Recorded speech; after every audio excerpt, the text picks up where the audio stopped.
if I say I'm going to clean my barbell, it means something completely different. And there can be confusion, and I certainly understand that. So let's get started with our questions this week. Our first question comes from Case, and Case asked this. And Case, let's not do this anymore on questions. I have a dumb question for you today. It's a question. It's not a dumb question or a bad question or even a good question. It's a question.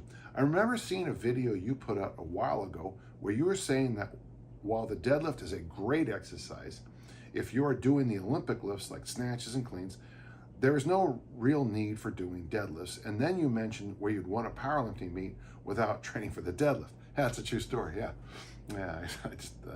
The captain of the powerlifting team walked out to me on Thursday and said that their 100 kilo lifter, 220, couldn't make it and would I lift on Saturday at this meet. And because I was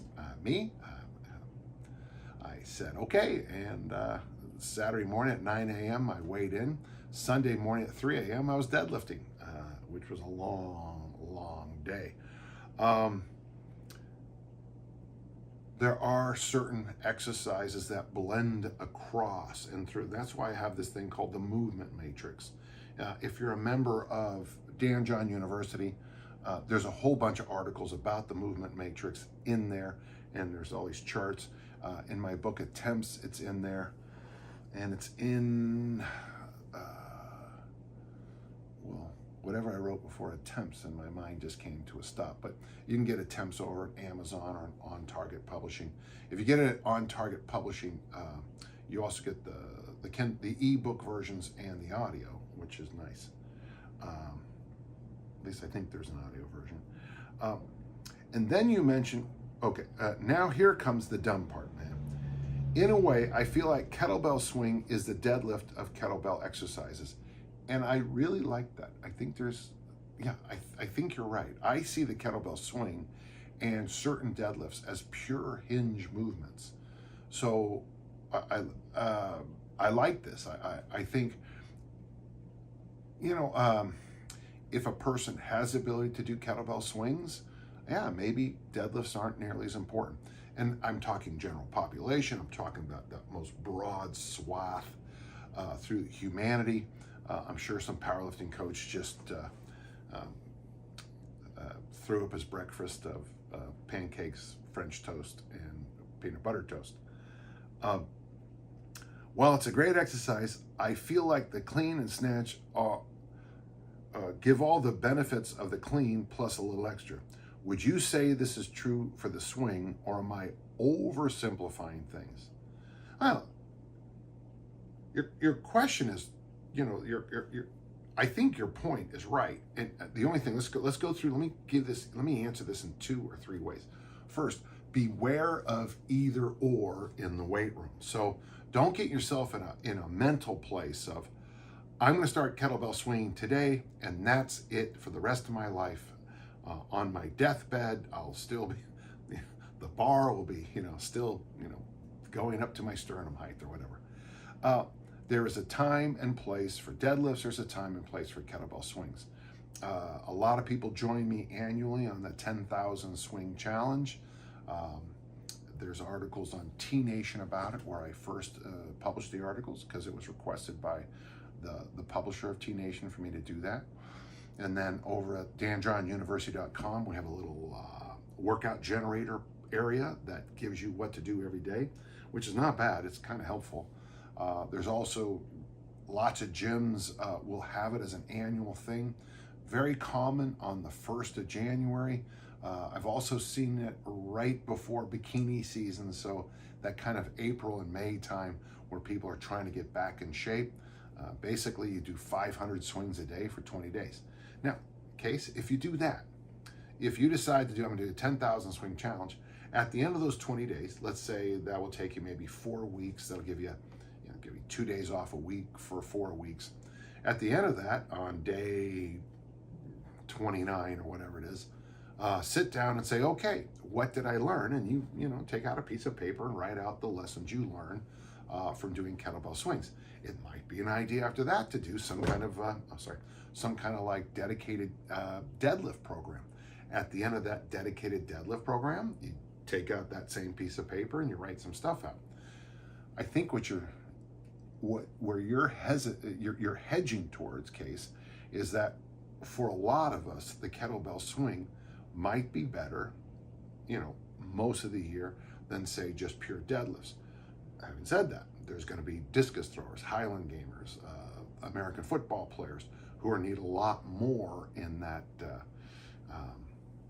They're going to need a lot more for what's asked for what they're doing out on the field of play. For general population, I think the kettlebell world, make sure it's possessive, kettlebell world's hinge family is probably better for the general population than the barbell deadlift. Having said that, so many people, when they do my easy strength program, that's you pick 5 exercises, you do it for 40 days. When they make a good deadlift choice, I have found in my own case, my 2 favorites for the 40 days are the snatch grip deadlift or the thick bar deadlift. My friend Bill did the Jefferson deadlift. He did a set of 5 this way and then a set of 5 this way. At the end of those 40 days, that 2 months, a lot of people say, I can't believe how much I learned deadlifting in a reasonable fashion 5 days a week for 2 sets of 5.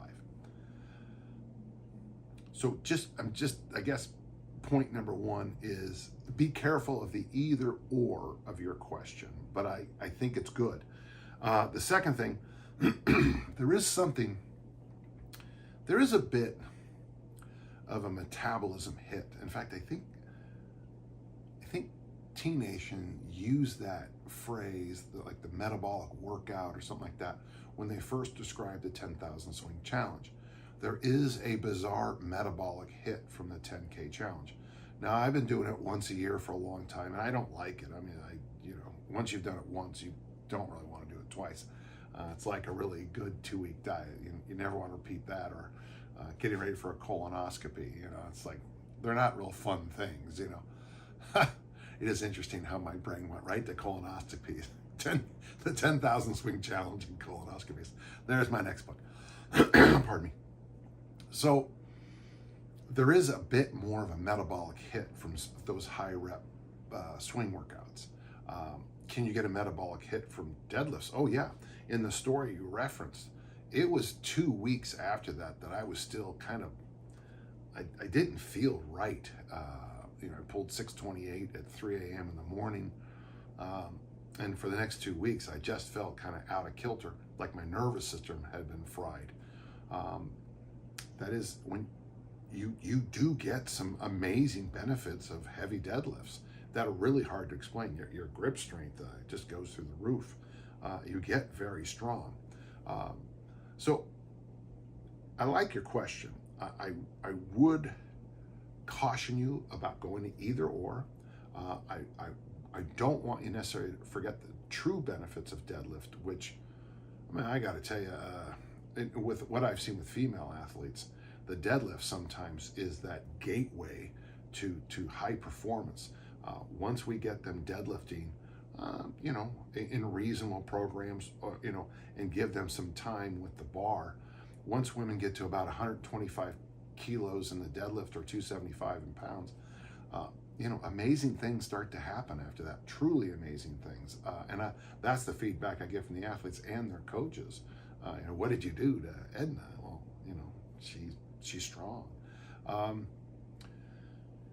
The last thing is just a real strange one, but I think with the deadlift and the kettlebell swing, I think you got to pay a lot of mind, a lot of attention, a lot of focus on technique. I've never been a believer that, saying an open-ended phrase like squats hurt your knees or deadlifts hurt your back or swings hurt your back. I've never liked those phrases. Done correctly, I think if we just went over a great family of movements, squats, deadlifts, and swings. Having said that, with squats, deadlifts, and swings, done poorly, issues show up very quickly. So one of the things I'd like to really ask you, Case, is be very mindful of your technique whenever you do these exercises. It is worth your time, energy, to get good coaching, to go to a clinic, to go to a workshop, to hire someone who knows what they're doing to help you learn these movements. I've taught as a master kettlebell instructor, both at Strong First and the RKC out of Dragon Door. Very proud of that. And one of the things I have noticed in this with the RKC and Strong First, often people who are certified will come back and I'll look at their movements and something has happened in the time after they've been certified. Their technique has dropped. A lot of them start going back to doing dead hangs and things like that, and they stop swinging every bell, which I think is the advantage. The swing is a swing, the clean is a swing, the snatch is a swing in kettlebells. And a lot of people forget that when they get away. Some people learn some really bizarre ways to put their hands on the things, and it's never, I don't think it's really a good. So even if you're certified, it's important to make sure someone else's eyes are on you occasionally. So, I mean, you can certainly send me a YouTube video or whatever you want for me to check your technique, but make sure someone is looking at your technique and someone's adding corrections. Case, that was a good question. It comes down very simply to this. Should I do the kettlebell swing? And the important thing is versus deadlifts. Both exercises have great value. I think you should have both in a long-term program. This is not an either or question to me. I think the swing has the advantage of being a little bit more of a metabolic hit to you. As I said, that's what T Nations said in the article I published for them years ago on the 10,000 Swing Challenge. At the same time, the deadlift has an ability to show, I mean, it allows you to demonstrate how strong you are. You get a real insight about how things are going in your whole system. You know, if I'm a 600-pound deadlifter and I do I do this magic training program I see online, and then I go to max out on my deadlift and I deadlift 200 pounds, something's wrong. Something's wrong. I mean, it's okay for things to wave up and down some, but not crash. So, should you kettlebell swing? Done correctly, I think it's a fabulous exercise. Should you front squat? Done correctly, I think it's a fabulous exercise. Should you deadlift? Done correctly, I think it's a fabulous exercise. Make sure you have good coaching, you have good practice, you have good facilities, you